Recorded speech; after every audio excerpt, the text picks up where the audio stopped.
এখানে এসে গেছি মা বাবার কাছে। অনেকদিন হলো আমার এখানে আসা। তো আজকে আমি মাকে অনেকদিন থেকেই বলছি আর বাবাকেও বলছি কি আমাকে একটা ট্রিপে নিয়ে চলো। তো অনেক চেষ্টা করার পর এখন সবকিছু ফাইনাল হলো কিছুদিন আগে। তো আজকে আমরা বেরোচ্ছি। যা গরম দেখো না, পুরো কি বলবো, একদম পুরো চান করে যাচ্ছে। হ্যাঁ অনেক গরম। আসো বাবা, তুমিও চলে আসো।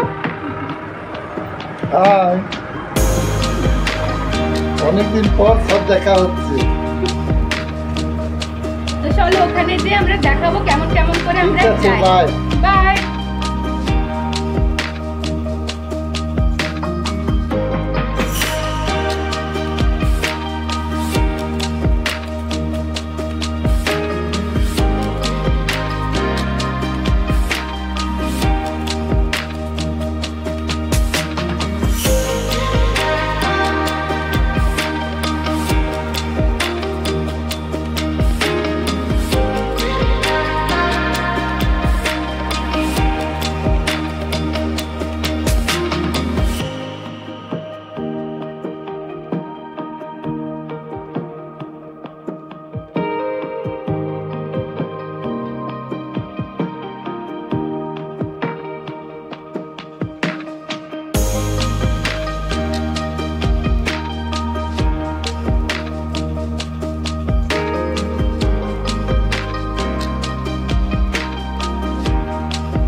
বাস তো স্টার্ট হয়ে গেছে, পুরো হিলছি ডুলছি।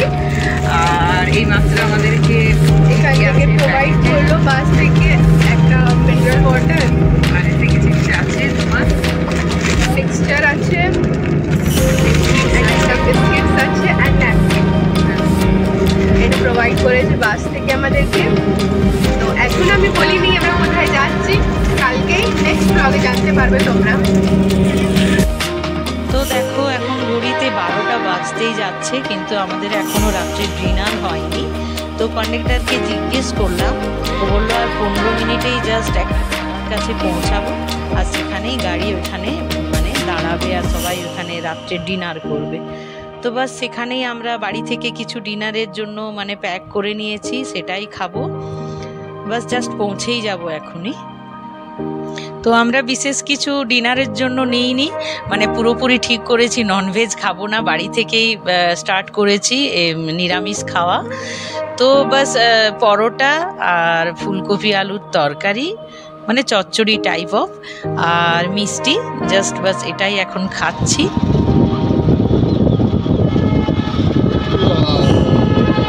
Good morning friends. তো আমরা হোটেলে নিজেদের মানে হোটেলে পৌঁছেই গেছি, খুঁজতে খুব একটা অসুবিধে হয়নি।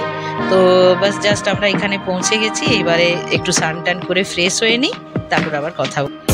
তো ভিডিওটা আমি এখানেই শেষ করছি, আর নেক্সট ব্লগে আমি অবশ্যই দেখাবো কোথায় এসেছি। ততক্ষণের জন্য টাটা।